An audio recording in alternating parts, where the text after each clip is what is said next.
ni ye Qur'an soran kɛmɛ ani seginna ye 15 do jigili la ayan 3 do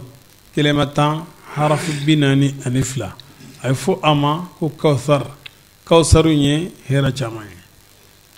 bismillahi rahmanir rahim nam inna atainaka ye mawla min son al-kawthara hera caman wala jana kola wala sirfiula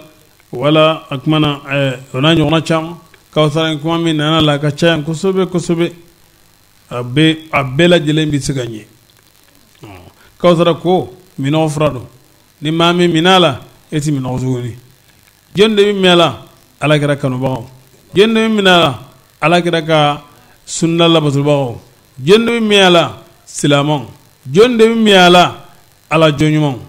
ala kan farauka bismillah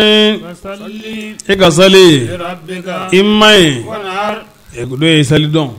ibe sali min sali igo sali wan hari ige ga hadiya kan sogo nya fa yude be don ala kira e nyoma bi nan wala joli hajatul wada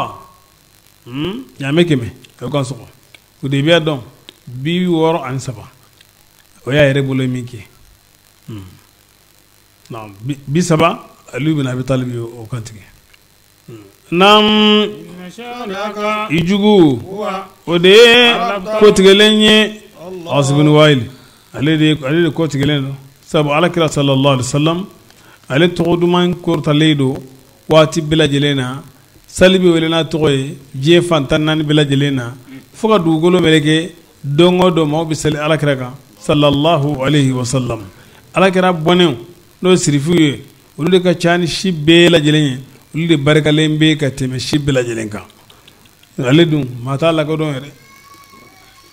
Allahu akbar ولا إله إلا الله والله أكبر ولله الحمد.